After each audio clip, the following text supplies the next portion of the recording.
Now it's time for Toker Talk Radio, the voice of the marijuana nation. What are you people? On dope? Where you can toke. I inhale frequently. Or you can talk. I experimented with marijuana and didn't inhale. Or you can toke and talk. 10 federal criminal penalties for possession of up to 1 ounce of marijuana. While we talk about toke on Toker Talk Radio. So, by the way, when it comes to pot, if you're 40 years old, you live in a log cabin in Oregon, you got 12 giant pot plants in your backyard, have a ball. Live from beautiful Portland, Oregon at Rolla J Studios. Hey, this is great. Yes, not cannabis. Plus your calls live at 971-533-7111. They're walking on their pants with their cap on backwards, listening to Enema Man and Snoopy Poop Dog. What's to keep somebody from getting all potted up on weed and then getting behind the wheel? Gateway theory doesn't work. It's a reality. Holland, is it real? Don't tease me. We're locking up people that take a couple of puffs of marijuana, and the next thing you know, they got 10 years. And now, here's your host, the guru of ganja graphics, the sultan of sativa statistics, and the worst nightmare of a reefer-mad prohibitionist. A polite, perspicacious, productive pothead with a propensity for PowerPoint. Radical Russ Belville.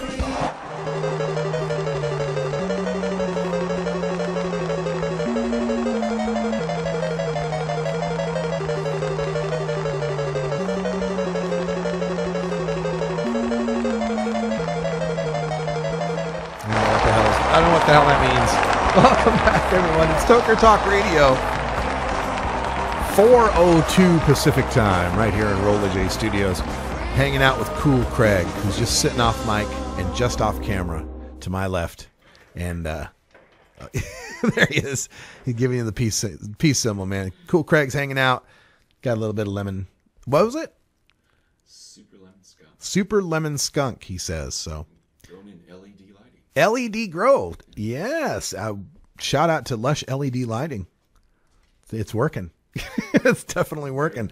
So I wanted to just comment real quick, just wrap up this ultra mega epic rant from this debate last night. It was really like listening to, like on late night TV, you'll get the records of the 70s, the best hits you've ever loved. And it's like a scroll that'll go by, and then they'll have the little clip of, Islands in the Stream, and the different songs will go by. It was like that for Reefer Madness. It was like a Reefer Madness greatest hits package. Remember the days of the Gateway Theory? It's just like, what? I couldn't believe this guy. It was just amazing. I hope the guys at Show Me Cannabis, check out, it's show-mecannabis.com, I think. Show-mecannabis.com. And Show Me Cannabis on Facebook. I hope they saved this, at least as an audio file. Not much with the video on it, but I hope they saved it as an audio file. I also have the local news coverage of this, and I wanted to show this real quick. So let's see if that's going to cover that. I'll have to do it over. Oh my God, my whole world's falling apart. Oh my God, I've messed it up. See, it's not easy doing what I do. There was a debate about legalizing marijuana tonight, but with a twist. A national police organization is getting involved in the discussion, and that's leaving supporters of marijuana legislation legalization in Missouri feeling legitimized. New at 10, News Channel 5's Ann Allred is live at the St. Louis Ethical Society, where the debate took place in front of hundreds. Ann? 200 people showed up, Mike, and it was a very respectful, thoughtful, professional debate on both sides about whether or not to legalize marijuana in Missouri for people over the age of 21. The National Narcotics Officers Coalition has never addressed the marijuana proponent group, Show Me Cannabis, until today. Show Me Cannabis has been hosting several town meetings around St. Louis lately, and law enforcement thought it was time people heard the other side. Show Me Cannabis is working on polling voters in 2014 to see if there's enough support to put legalizing marijuana on the ballot next year. So the vice president of the National Narcotics Officers Coalition faced off against the executive director of Show Me Cannabis for 90 minutes with questions from the audience on the pros and cons. Who do you think won? Well, I would say it's probably about half and half. Both arguments on both sides, very good. It's something that I think a lot more people should get involved in and kind of look at it. They both want the same end, which is to stop abuse of a drug, but they're coming at it from different directions. And as the debate continues in Missouri, it's important to note that in Illinois, medical marijuana will become legal next month. We're live in Richmond Heights. I'm Ann Allred, News Channel 5. So there you have it. That's the local news coverage there in Missouri on this debate. And I don't know. I think they had to go out of their way to find somebody who would say that it was a tie, because I thought quite clearly that John Payne just destroyed every talking point of the prohibitionists, and the prohibitionists didn't really have much to say back. Let me cover the last few points that he made here. I'll tell you what, let me go to break, and then we'll come back and cover this. We can get it in the middle of it and then have to stop. So when we come back, we'll finish up Epic Rant part epilogue, I guess, on Toker Talk Radio.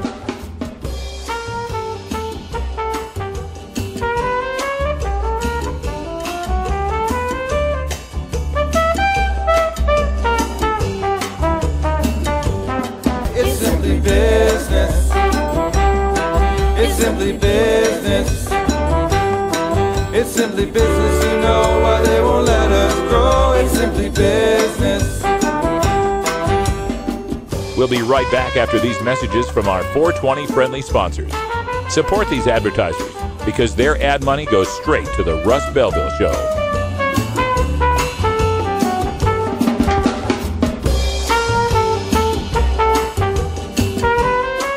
You're tuned into the Russ Belville Show, the voice of the marijuana nation. It's simply business. It's simply business. It's simply business, you know why they won't let us grow. It's simply business. It's simply business, you know why they won't let us grow. It's simply business. I'm Radical Russ Belville, and I want to thank you for listening to 420 Radio. We couldn't survive without you and our sponsors, and I'd like you to check out one of our prime sponsors, the National Cannabis Coalition. I've been working with NCC since June of 2012, and I'm proud to be part of the team they have assembled. National Cannabis Coalition is building the partnerships with reformers, lawmakers, and industry we need to be successful. Visit the National Cannabis Coalition website at nationalcannabiscoalition.com or the easier-to-remember ncc420.com.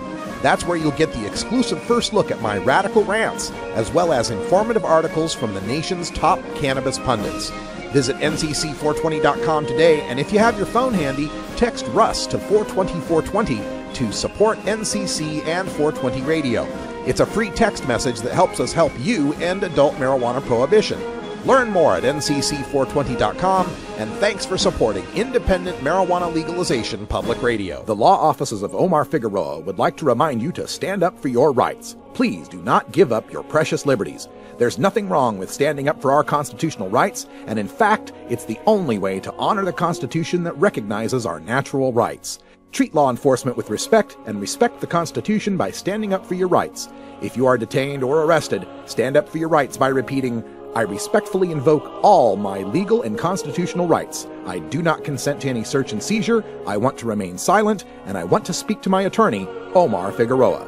Omar Figueroa has more than a decade of experience in federal and California courts and graduated from Yale University, Stanford Law School, and Trial Lawyers College. Please contact the law offices of Omar Figueroa at 415-489-0420 or 707-829-0215 or on the web at www.omarfigueroa.com.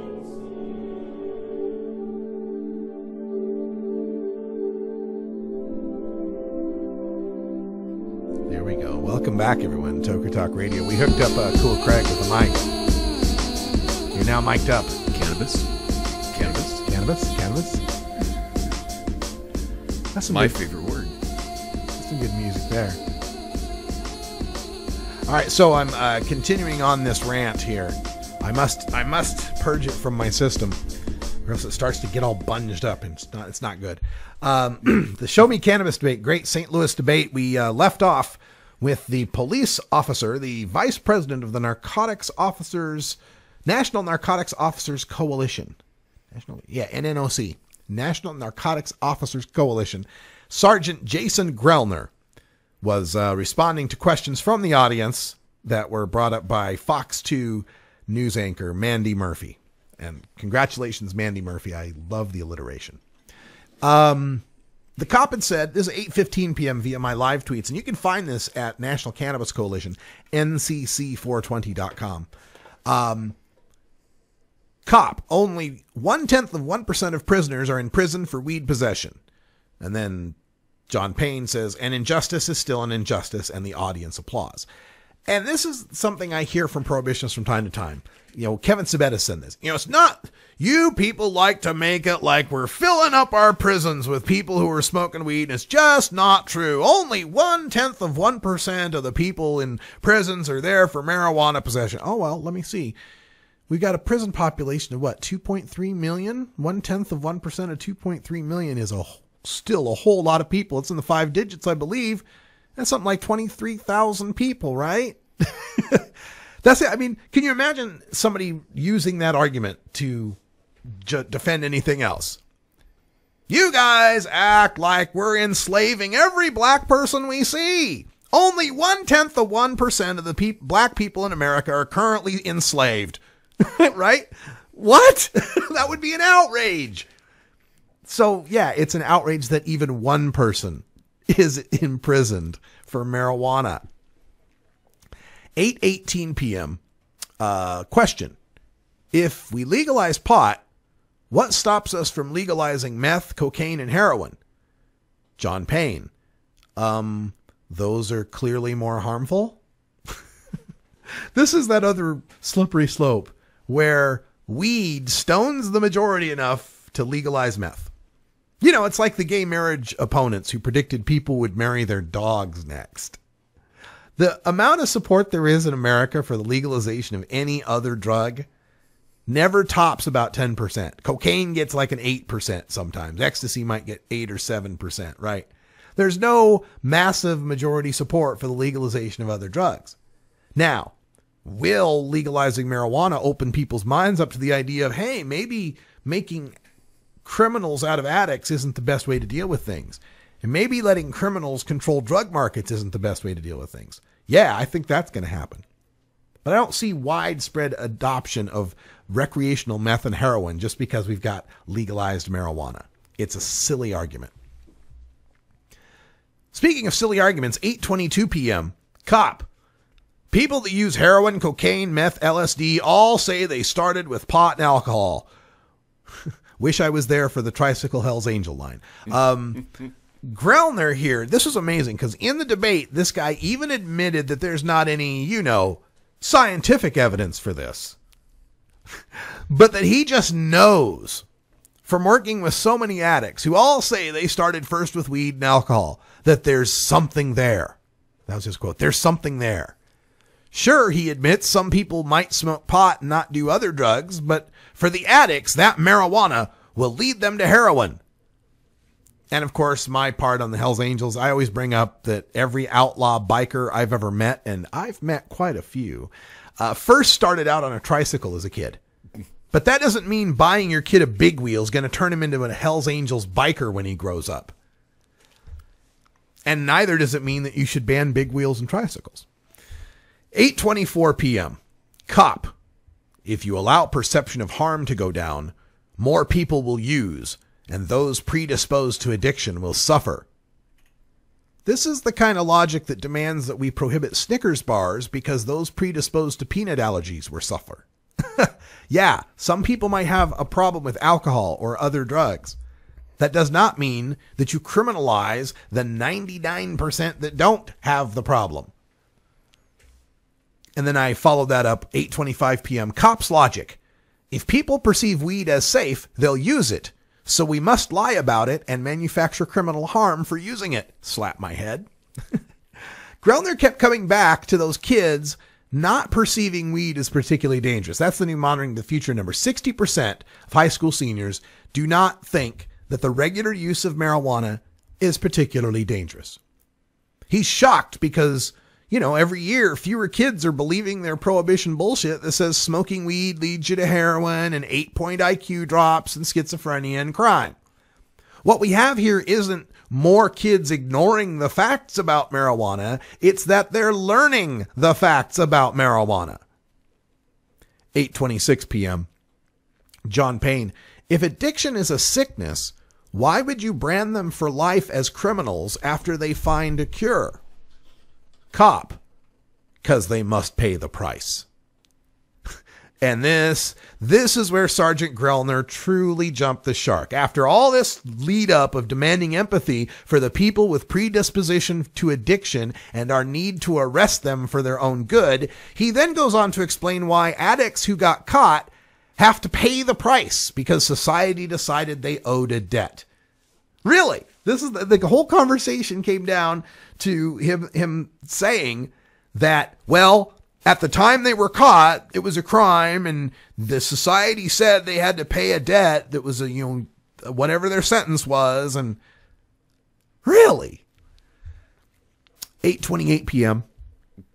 Cop tells story of guy who smoked pot, got on hard drugs, went to rehab, then became a decorated officer.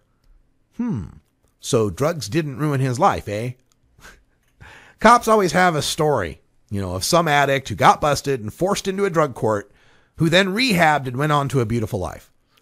And for every one of them, there are 10 folks whose lives were ruined by an arrest, whether they're sitting in prison, can't get a scholarship, financial aid, or a job, got kicked out of their housing, or are chronically underemployed because of their record. 8:29 p.m. Cop talking out his ass on schizophrenia just 2 days after Harvard said pot use does not equal schizophrenia. Must be special research at the police department. I love when cops talk medical science. This is where Sergeant Grellner was closing with a rambling on schizophrenia and how young people predisposed to it are more likely to be triggered by cannabis use. All this just days after researchers at Harvard University said there is no link between cannabis use and schizophrenia that isn't better explained by family history of schizophrenia. And with that, the debate feed ended, and nearly every prohibitionist talking point uttered by Sergeant Grellner was expertly batted down by John Payne, who, in my opinion, clearly won the debate and won the audience over. I can't remember a time when, well, maybe there was 1 or 2 times where the cop got an applause line, but John Payne had all the natural applause lines. It seemed like the crowd, to me, was definitely on his side. It's important to listen to these guys, though, when they come to the debates, to find out what their talking points are, and you have to wonder, do they really believe what they're saying? I know people are cynical, cops just want to keep their jobs and all that, but I think this guy really believes what he's saying. I think they believe the only possible way to deal with marijuana is to keep it illegal. That if we legalize it, we open a Pandora's box from which we will never recover. For these people, they actually feel that we opened the Pandora's box with alcohol. And they actually look back at Prohibition and the people who did Prohibition in the early 20th century as heroes, as people who were trying to do the right thing. They don't see it as a failed experiment. They see it as an experiment that took place too late, that should have happened in the 1700s or the 1500s, or, God, how far back would you have had to have gone? But Johnny Appleseed. Johnny Appleseed. There you go. You'd have to go back to Johnny Appleseed to make that happen. It's insane, this prohibitionist mindset. And it just comes down to people who can't handle the idea of other people doing as they please. They feel like there's got to be rules of what's allowed in our culture. And every argument that you listen to with these guys, number one, is a better argument for prohibiting alcohol and tobacco. And number two, comes down to popularity and culture. We showed you how this whole debate, everything boils down to, well, we couldn't prohibit alcohol because too many people use it and it's culturally accepted. Oh, so if enough people use pot and becomes enough cultural acceptance, then pot's okay? So you're telling us it's not the relative harms of the substance that make a difference? And yes, that's what they're telling us. Both of us are such pot geeks, we have alarms on our cell phones that go off at 420. That's pathetic. We're old men. What are we doing?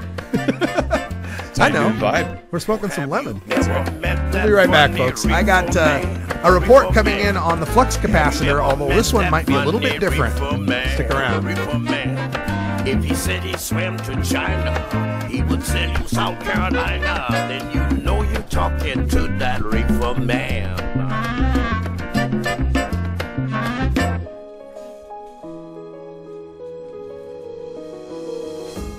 Cannabis Outreach Collective is an alternative health and wellness option located in Gladstone, Oregon, that serves patients in the Portland area and beyond. We are a full-service alternative health and wellness collective accommodating patients with natural, organic, holistic, and homeopathic remedies, nutritional guidance, advice, education, and medical cannabis, fully in accordance with Oregon OMMP law.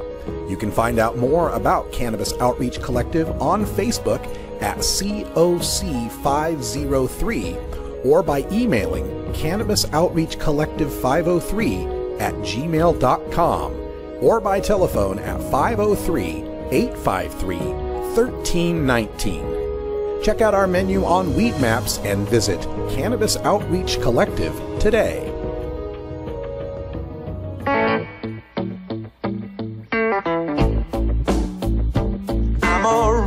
Smoking man. Wood Pipe Smoke Shop and Speakeasy is your source for cannabis community gear in southern Wisconsin.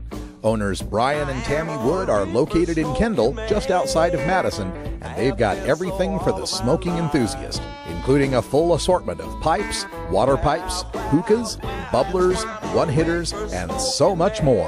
They're open noon to 8 p.m. Monday through Saturday and can help you with your detoxification therapies as well. Call 608-466-7473 or email woodpipes@yahoo.com for more information. That's 608-466-7473 or email woodpipes@yahoo.com. And as always, go pack go.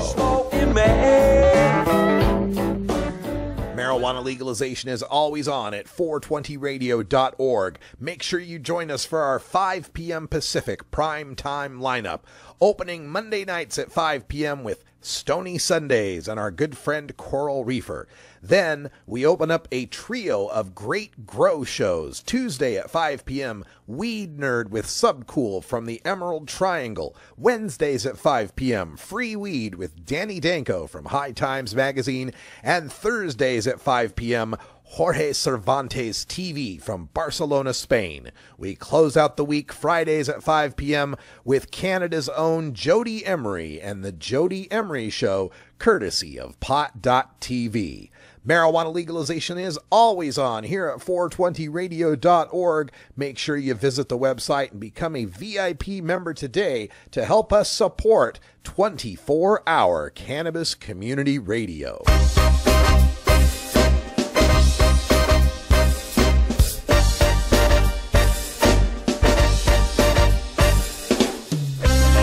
That's music from Revolution. Sky is the limit. Welcome back. Toker Talk Radio.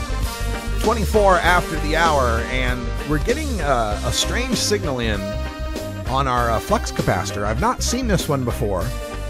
It seems to be coming from the 1920s as usual, but I think it's coming from a different source. Maybe, is this BBC Radio coming in? Let's check this out.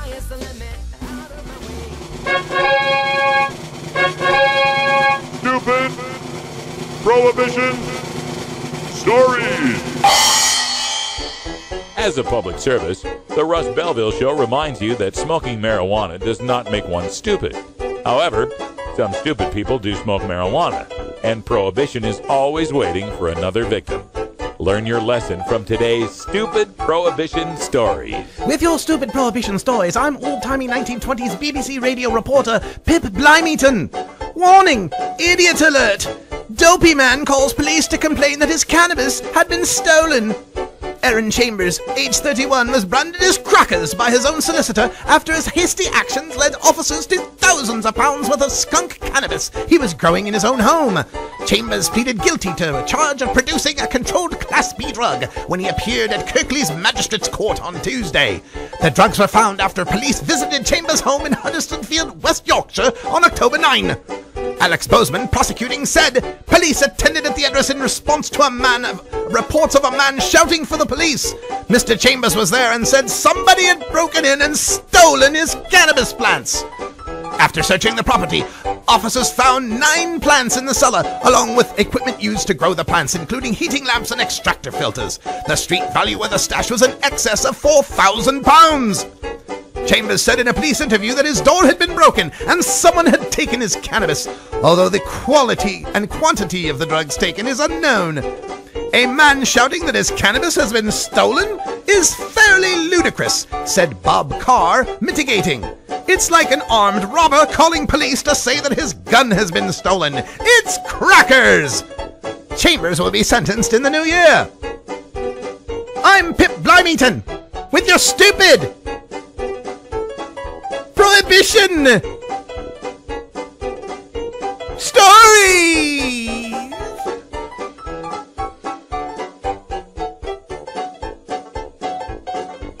I don't know about this new guy. What do you think? Smoking something nice. They got some of that terrible, awful, highly potent skunk cannabis over there in 1920s Britain. Pip Blimington reminds me of a really bad accent from high school drama. It was working on me. It was working for you? Yeah.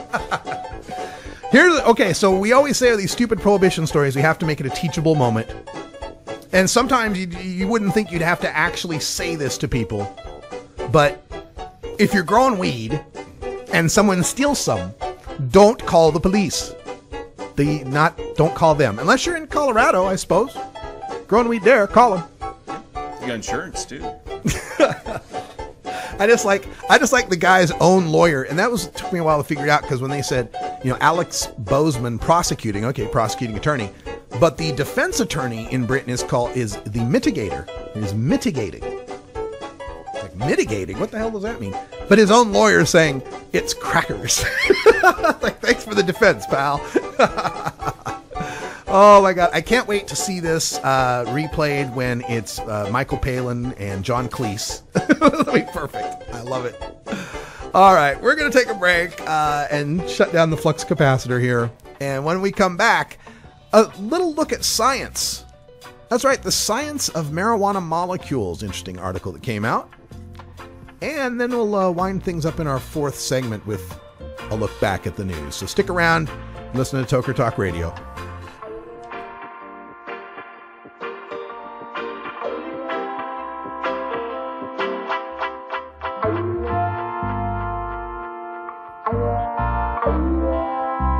We'll be right back after these messages from our 420 friendly sponsors. Support these advertisers because their ad money goes straight to the Russ Belville Show.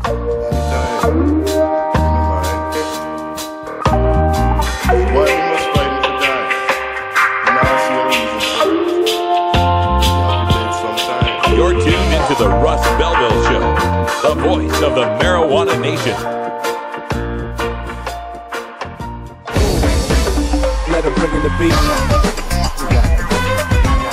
Adam Hand of Handmade Apparel produces quality custom designs for t-shirts, hats, and other apparel. Handmade Apparel is the official design shop for 420 Radio, The Russ Belville Show, Ganja John, and Cascadia Concentrates, among many clients who rely on Adam Hand for everything from short-run custom projects to full-run clothing lines. Adam's meticulous designs are individually crafted and screened in vibrant, high-definition color. Visit handmadeapparel.biz to browse the selection of handmade gear or to get a personal quote for your own designs. Handmade Apparel, a proud supporter of 420radio.org.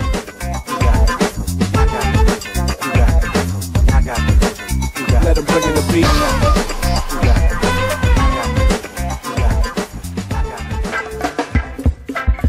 I'm Sub Cool from Team Green Avenger.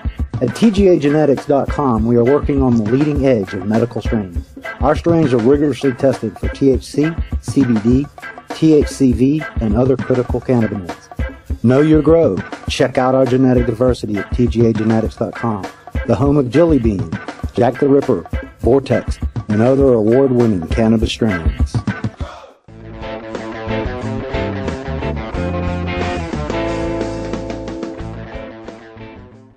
On an all-new intervention. Mark, welcome home. Please come, join us. Mark hasn't smoked weed in about 10 days, and I'm worried about him. I can't watch him destroy himself. I'm fine, okay? This is none of your business. Shh. Come, Mark. We're only here because we care. I'm in control. That's what they don't get, is that I can start smoking weed anytime that I want to. I just don't feel like it right now. At first he was, just skipping a day here and there. But then it got more and more consistent, and then he just wasn't smoking any weed at all. Mark, we haven't smoked a joint together in like 3 weeks, man. I don't know who you are anymore. Your short-term memory is incredible. I just can't sit back and watch someone destroy their own lives with horrible decisions. See you guys. Stupid, I'm getting out of here. Hey, don't touch me! It hurts me a lot, What do you do for someone that you care about that is ruining their own life? What do you do? He's not showing any signs of starting.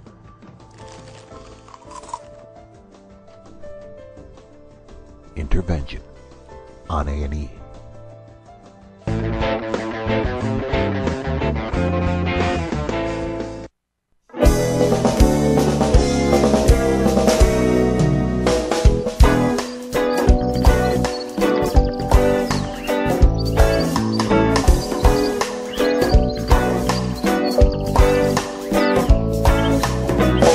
En el misterio de las cosas, todas las razones, todas las opciones, todas pero algunas resultan hermosas, dependiendo de cada quien. Jesus Tías with Amor y Marijuana. Love and weed, baby, love and weed. Welcome back, it's Toker Talk Radio. Shout out to National Cannabis Coalition, sponsor just stopped by. Makes me a happy camper. And you can text Russ to 420-420. You got one of them cell phones there. You can text on it. Text RUSS, Russ, to 420-420. And that gets you, we're going to do something with it. I don't know what we're going to do with it. We're talking about maybe having a t-shirt contest out of it. Maybe having, it's the podcast subscription. That's probably what we'll do. We'll hook it up with the podcast subscription. To subscribe to the Russ Belville Show, text Russ to 420-420. I don't know. That's part of what we're going to be working out during these Christmas and New Year's week layoffs. If you didn't know, if you're getting here late, we're not going to be doing live shows next week or the week after during Christmas or New Year's because it is the holidays and need some time off to fix some stuff and make some changes. Yeah. All right, so let me get to the story here. It's pretty cool. And twist that mic so it's flat. These are flat mics. There you go. Oh, okay. Yeah, that's the way that works. Never mind. They're directionals.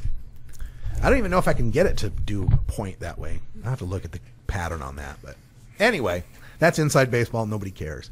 There's this story I wanted to get to in Toker Talk Radio, the science of marijuana molecules. And it's nice to see more mainstream media organs that are starting to dish the science on marijuana. This is from Policy Mike. Now, Policy Mike bills itself, that's policymike.com, M-I-C. Policymike.com bills itself as kind of a political site for millennials, for young people that are trying to, be politically serious here and get their information together. And of course, it's got the stock photo of, the dirty joint and the ungroomed fingernails and the guy smoking weed, that you always see in any of these stories. He's a grower. That could be. But this one goes about wanting to tell their audience about the cannabinoid receptors, and I think this is great. First of all, their opening sentence is great. Next time you burn one down, thank the sea squirt for your ability to enjoy it. This very distant gelatinous relative was the first organism to develop the ability to respond to THC, the active ingredient in marijuana. The sea squirt. Yes. So this is, anything more evolved than a sea squirt reacts to THC. This is good to know. So the article goes on to say, well, how does it get you high? And in this, they are just focusing on THC. And they say, THC has a wide range of effects from psychotropic to pain relief, stimulant, and depressant. How does one molecule do so many things? Well, here's how. So the first thing you need to know is that THC effects depend on where exactly the chemical interacts with your body. There are two types of recognition proteins, also known as receptors, for THC. The first is CB1, which is concentrated in the brain. These receptors account for the high feeling you get when smoking pot. The second variety of THC receptors is CB2, which are found throughout your entire body on cells of the immune system. THC interacts with both receptor types, which is why the drug has medicinal and recreational uses. There's a purely scientific reason why you can suddenly ingest 5,000 calories and still wonder if that Chinese place will deliver this late. It's the CB1 receptors in your hypothalamus, the region of the brain that regulates appetite. There are also CB1 receptors in your hippocampus, the area of the brain that processes short-term memory and spatial navigation.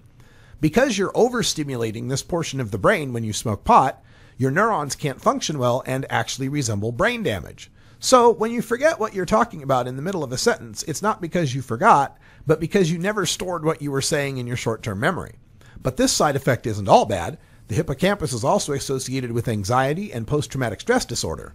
That fact may explain why marijuana has proven to be an effective treatment for some individuals. Now, I got to take exception to saying it resembles brain damage. It's not that bad.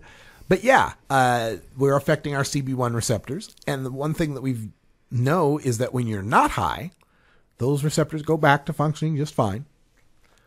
Even people that are chronic smokers can quit smoking pot, and within a couple days, you'll be back to re-regulating your CB1 receptors with your own endocannabinoids. This is something Dr. Mitch has talked about before as well, which is, you take a break from pot for a couple days, maybe a week, and then when you come back, you've readjusted your tolerance level so that even smoking just a tiny bit of a joint gets you really high again. So it's something to consider, Didn't quite work earlier this year, as you know, I fell and broke my hip. And when the EMTs came and picked me up, I've been doing capsules for quite a few years. And they said, do you want anything? I said, for pain. I said, yeah, sure, hand me my bag. And I popped a couple of my raw cannabis capsules. And that's all I've had for my pain. The anti-inflammatory effect, I never had any inflammation. Yeah.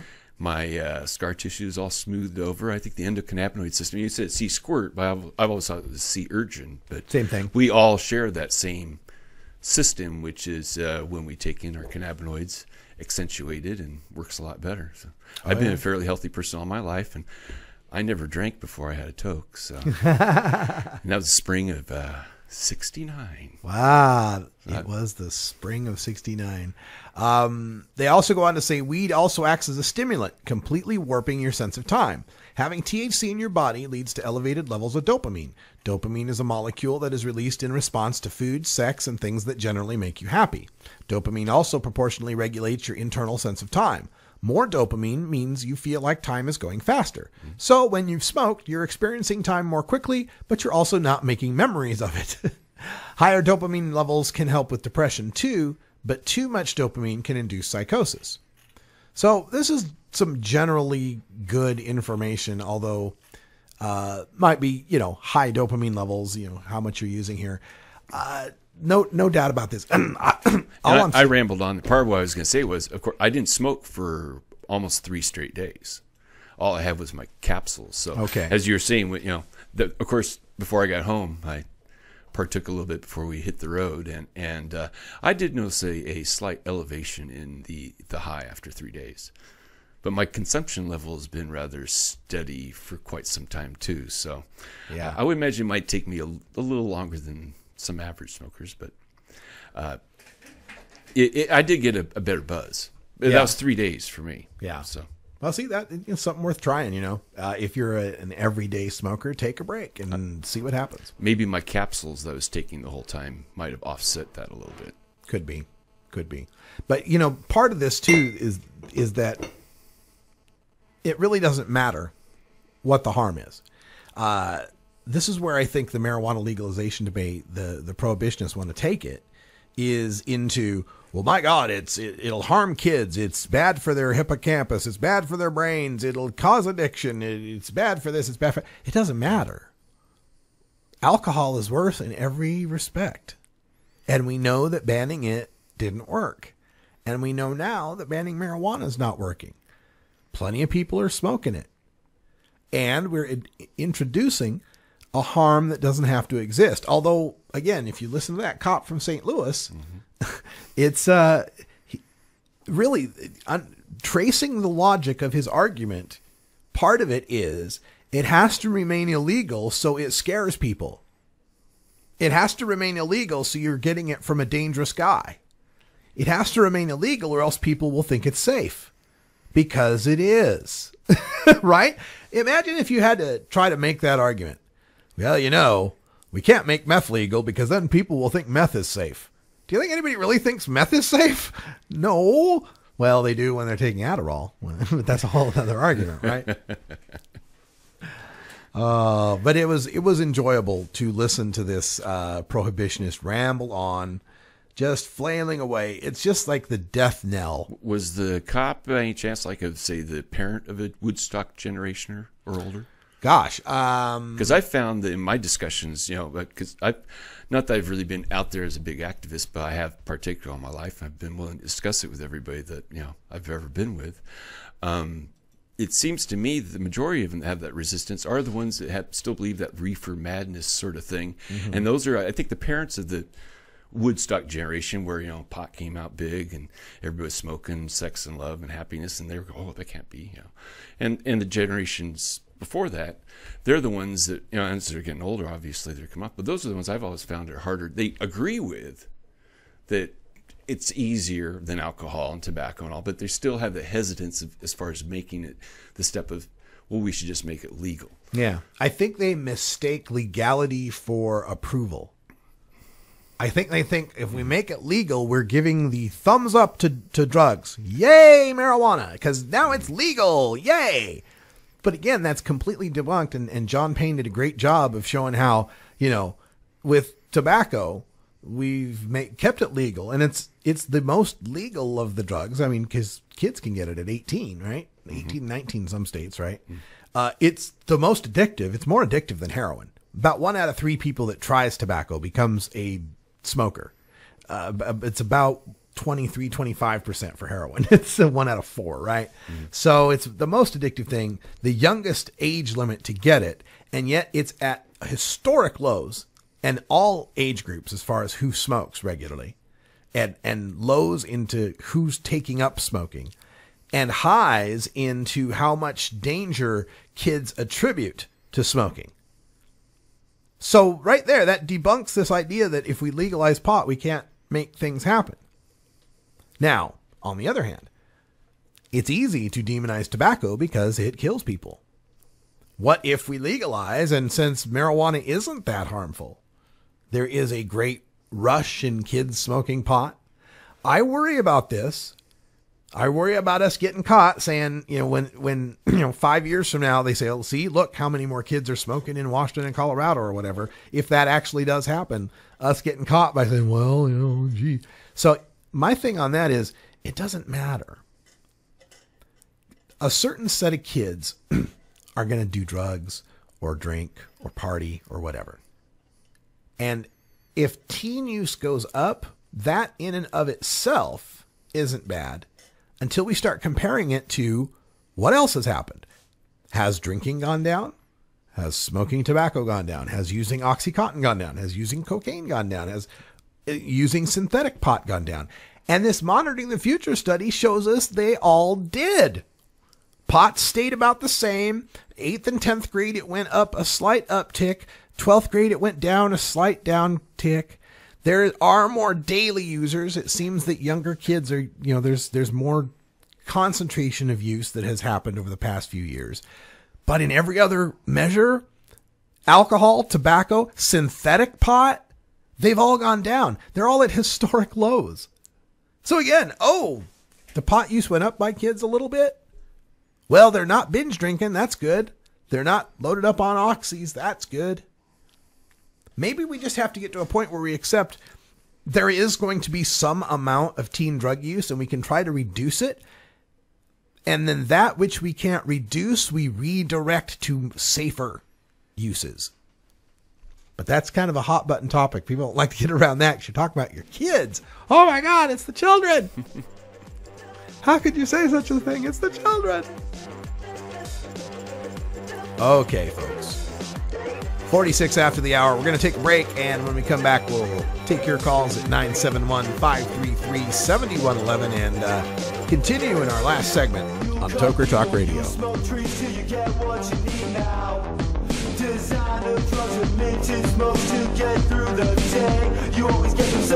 We'll be right back after these messages from our 420 friendly sponsors. Support these advertisers because their ad money goes straight to the Russ Belville Show. You're tuned into the Russ Belville Show, the voice of the marijuana nation.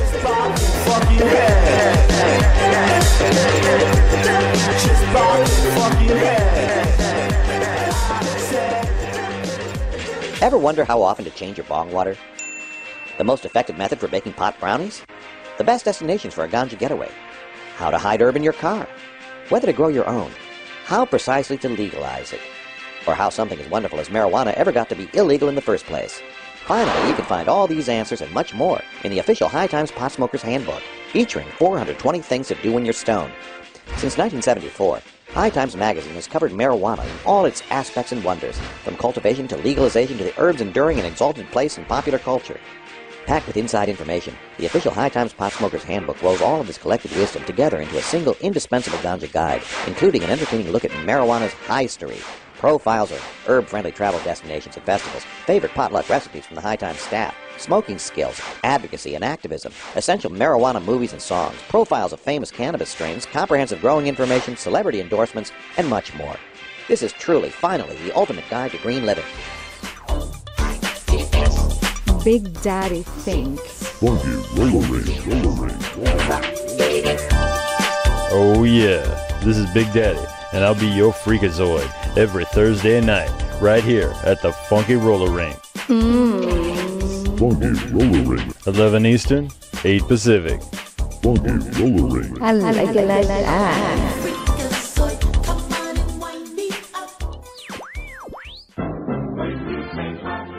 Marijuana and alcohol are the two most popular recreational drugs in America.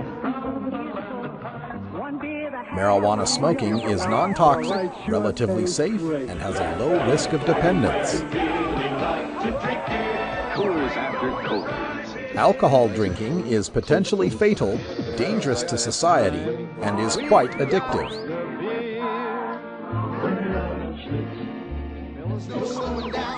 Marijuana is safer, so why are we driving people to drink?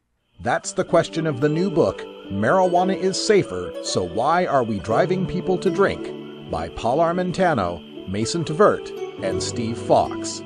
Visit Amazon.com or ChelseaGreen.com today to order your copy of Marijuana is Safer, or visit marijuanaissafer.com.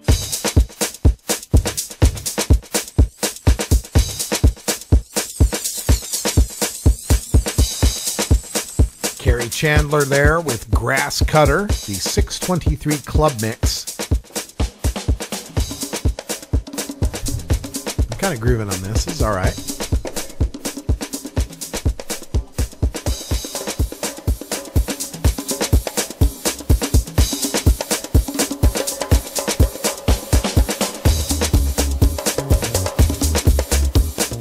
I think Electric Bob in the chat room thinks you look like Tommy Chong.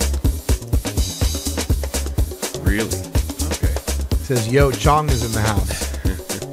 I think it's the Leo character. I guess it's not bad. The denim jacket. The denim jacket. Yeah, I love my Levi denim jacket. All right, so for this final segment, I gotta talk about the dabs, the oils, the Earls, the 710s, you know, all that stuff. Good subject. Yeah, and it's you know, near and dear to my heart. I like dabs. I have dabs from time to time. Don't care for them myself. Yeah, I have tried them. You know, just like I like beer. Well, I don't really like beer. I like cider, but I like cider, and then I occasionally like liquor, right? Like mixed drinks. So I don't have any philosophical problem with the dabs.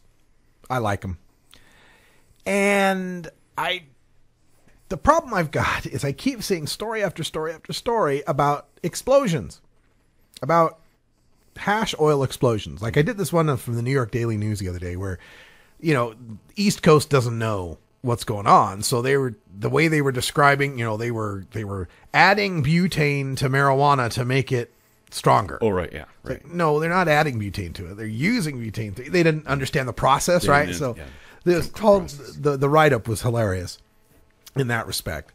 But these stories all seem to be young men, 18 to 26-ish, that are blowing themselves up in a garage or an apartment or in a hotel room or something like that. And yeah, you know, young guys do stupid things. I totally understand that. But man, I would really hate for all of the progress that we're making on legalization to start getting hung up politically by a bunch of idiot teenagers trying to make a big buck, because that's part of it. In the New York story was they're talking about how you can sell hash oil in New York for $100 a gram. Right. All right. So some guys are going to take their trashy weed and try to add some butane and make a lot of money.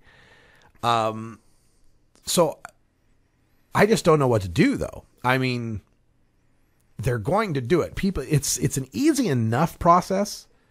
I'm not going to say it's easy to make good hash because the real good guys know how to, you know, get high purity and all that. There's a lot of science to it to get it right. There's a lot of science to get it right, but not a lot of science necessary to get it okay, I guess is what I'm saying. You know, like there's your Heisenberg meth makers that get your 96% pure blue crystal meth, and then there's your shake and bake guys with their 2-liter bottle. They can get you some 60% pure, but fuck it. If it's cheap, you know, that'll work for people. Well, that's what's happened with hash here. You know, you get a good hash maker like Ganja John, an expert who's going to make you something that's really pure and no butane left in it. Of all butane. And what butane that was used was very hot, you know, very pure and all that. You know, and then you get your doofus who sees an internet video. Down the Plaid got his cans of butane. Yeah, goes down to the Plaid pantry, gets him a couple cans of 5-butane and a glass tube and starts blasting. And, you know, these idiots are blowing places up. And that's, I don't know if I need to mention this, it's really bad PR. When the explosions generally make the news. Well, it's an education process, and they're probably picking up off the internet, off of YouTube, how to make it, and maybe there should be a lot of disclaimers on there as to, you know, make sure you know this heavy liquid, stay away from anything that might ignite it. But that's what's happened in every circumstance. It was a refrigerator that sparked it, you know. This one I did in New York, the guy lit a cigarette. Yeah. Oh, that's smart. So, yeah, there's the education side of it. We got to educate people, but they'll still do it. It's like, to me, the non-intuitive solution is to so fully legalize weed that hash oil is ubiquitous. Like there's no profit in it.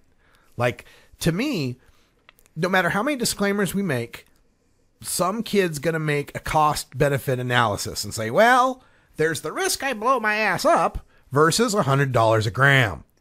Well, if the risk is I blow my ass up versus $1.50 a gram, now he doesn't make that choice, no matter how well educated he is or not. So, you know, yeah, I definitely got to educate people. And I think part of this is we need to bring the price of weed down. And of course, in every legalization proposal and everything that depends on tax and regulate, that's the opposite of what they want to do.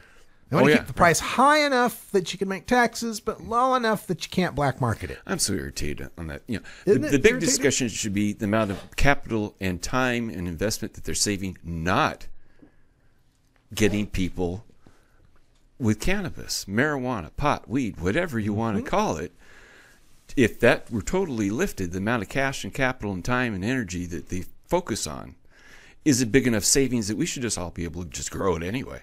Yeah. Yeah. Yeah. Put that effort forward into something good. You know, and that's the thing is in these first few states and decades of legalization, we're going to be in this intermediate phase of the taxers wanting to keep the price high enough to make tax revenue. The law enforcement want to keep the price low enough that the black markets can't profit decently. Washington, knock, knock, knock, knock, knock.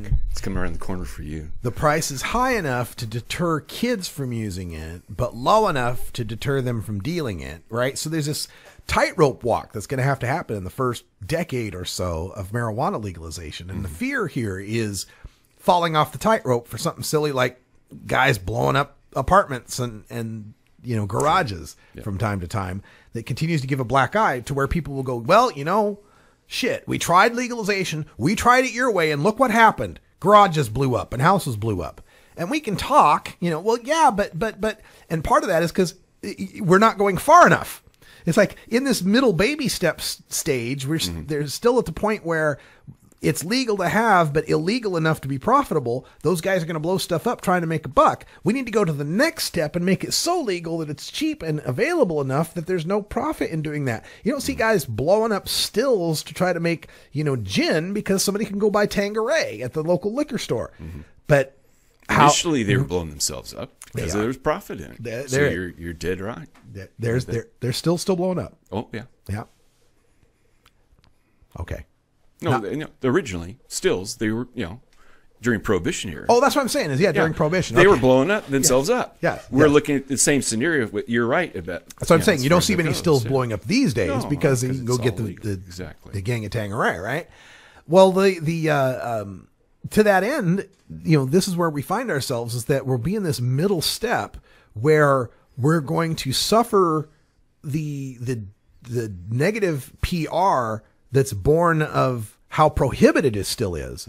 And it will get attributed to how legalized we've made it. Right. And that's what I fear is we're going to be real strong about saying, no, the bad things that are happening is because we haven't legalized it enough. You got to legalize it enough that there's no profit in that guy making his hash oil. I mean, right now we've got quasi-legal in Oregon and legal somewhat in Washington, and hash oil still goes for $30 a gram in Washington or $30 a gram here. That needs to get down to $2 a gram, $3 a gram before you're going to stop the 21-year-old dipshit from. It goes for 40 or more out in the outlying areas of Portland too, so, in the state of Oregon. Yeah, and that's where we'll be for a while. We'll be in this in-between land where it's not quite as legal as it needs to be yet, and we've just got to keep pressing forward with the best PR we can on the good that's come of legalization. How many people didn't get arrested? How much money we did save? We'll start to see those figures come in too as the 2013 data for drug use and health and all those surveys come in since legalization. We'll be able to point to Washington and Colorado and see how they're saved money and all that. So there's a lot of hope out there. It's going to be okay. I don't bring these subjects up to say, it's all hopeless, just to get us to think about it. My job, I guess, is to think of worst case scenarios. Good things, great things are happening. Yeah, that's right. Here comes 2014. Yay, 2014. All right, we are done here for Hour 2 on Toker Talk Radio. Thanks for joining us. Coming up next, we've got Jorge Cervantes TV, his latest video. And then we'll get the replays of this last couple of hours. And then at 8 o'clock, Big Daddy Fink's Funky Roller Rink. Stay tuned for that. For Cool Craig, I'm Radical Russ. Thanks for being with us. We'll see you tomorrow for our last live show of 2013 and the last Herb Thrasher live show. Herb won't be with us, but I'll be bringing you his top 10 best albums and songs of 2013 and 10 bongerable mentions. 2 hours of live rock and metal and marijuana this Friday night, 8 p.m. Pacific time. I'm Radical Russ. Thanks for joining us. Until next time, take care of each other, Tokers. This is the Russ Belville Show. The Russ Belville Show is blogging and podcasting daily at radicalruss.com. you're growing, you're trying to